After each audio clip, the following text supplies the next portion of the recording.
Hey everyone, so yesterday I asked Facebook and Twitter if they would rather me do a hair care or a skincare video today, and basically everyone said they wanted me to do a hair care video. I'm going to just talk about how to properly take care of your hair today. I'll probably do a separate video later on about how I personally take care of my hair and, how I wash it, style it, and I'm going to do a hair cutting video because my bangs are totally outgrown and right now I just kind of comb them off to the side. So one of the most important factors if you want really healthy hair is your personal health, because if your health is bad, it's like your skin. If you have bad health, it shows in your skin and it shows in your hair. So one of the most important things that you can do to keep your hair healthy and to keep it growing is just to have a healthy diet. Make sure you get enough sleep every night. Sleep is really important. It's really important, that you're not stressed. Stress is one of the really big blockers for hair growth. Another one is you need to be really hydrated. Drink lots of water. Always be drinking water if you can. It'll help your skin, it'll help your hair, it'll help your body internally and flush out toxins, and you'll look better, you'll feel better. Water is really good for you. Try to stay away from caffeine. Caffeine is damaging on your skin and on your hair and in your body. It's just not really that good for you. Same with pop or soda, whatever. It's not really that good for you. So besides what you can do internally to help your hair is how you wash it and how you take care of it. Now the first thing a lot of people do is they wash their hair every day, which is actually not that good for your hair.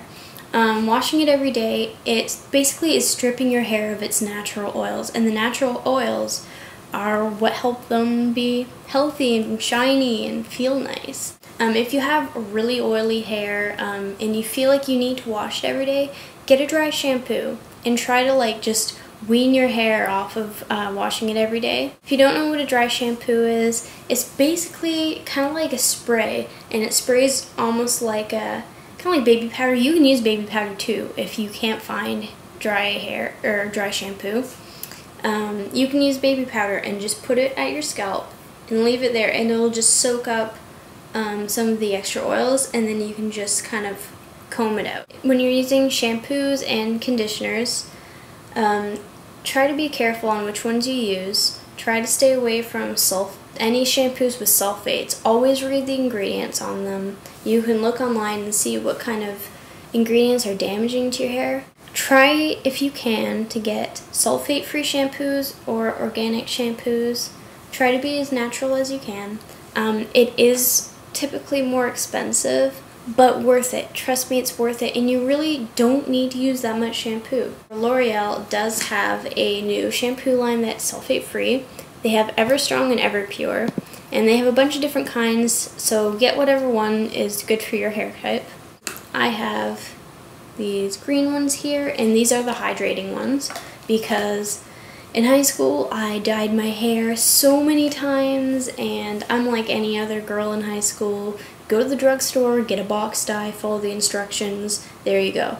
But that is not good for you, and I don't recommend that at all. And as you can see, my ends are not very good. My hair is getting better, but it's still pretty damaged, and I'm trying to grow all of it out. I'm growing all of the dye out, so I'm trying to get my natural hair back. I won't go too far into it because I really do want to do a separate video for how to wash your hair properly, but don't use a lot of shampoo. I know it's tempting and you want a huge thing of lather in your hair, but it's not really that important. Just use a little bit and just try to wash your scalp with shampoo. You don't need to wash the ends of your hair because you'll end up really drying out your hair. Also, don't just put everything on your head and start going like this because you'll tangle it. You have a much higher risk of pulling out your hair. If you wash your hair in the shower and you find that you get a lot of hair come out on your hands, that's bad. That means you're being way too rough with it. That means that your hair might not be that healthy and it's damaged. You have to be really, really careful with wet hair because it's so breakable and it's so fragile, and you have to take really, really good care of it. Treat it really carefully. Only condition the ends of your hair, so I do it from about here down. I leave about an inch or two from my roots, and then I condition all of it. It's hard for me because I have a lot of short layers up here. So if you have a lot of short layers like I do, or short hair, it does get kind of hard to do, but you figure out ways. Like, I just kind of go like this, and then I just smooth it through my hair, or I just put a little bit in my fingers and I comb it through my hair. And you don't need to go like this and rub it in. Just smooth it through your hair, use your fingers, and gently comb it through. If it's starting to pull the hair out, then just stop. Another thing is drying your hair. Don't just flip your head upside down and start going like this and going crazy, because that's also damaging to your hair, and you can also be pulling out your hair with that. I just take a towel on my head and I just kind of pat it on the top of my head, soaking it up, and then I take my ends and I put a towel on it, and really gently, so I'm not pulling on it, I just squeeze my hair into the towel, and then I just gently take a towel and just kind of rub it in my roots, and then that's it. I just let it dry. I used to always put my hair up, wrap my hair up in a towel, and although this is just easier and it does give you volume, try not to do it, because you're basically pulling on your hairs, and that's not really that good for it. Just try to let it dry naturally. I try to not use heat styling as much as I can, because heat styling is not good for your hair. If you do straighten your hair or blow dry your hair or something like that, always use a heat protectant. I have a few. I have a Tresemme one, and I also have a Schwarzkopf one. This one, it smells really good. It smells so good. I don't like the sprayer thing on this. I really like this company. I like the products, but oh man, their spray bottles suck. A lot of the products are kind of sticky, and they all build up in here, and then it just doesn't work anymore. The sprayer for this one, the Tresemme, is fantastic. So if it fits on another bottle, take it off and put it on another bottle. Another good one that I don't have is Chi. Chi is really expensive, so that's why I don't have it. But Chi is another good one for heat protectant. I want to go over quickly the kind of things that I talked about on tips on keeping healthy hair.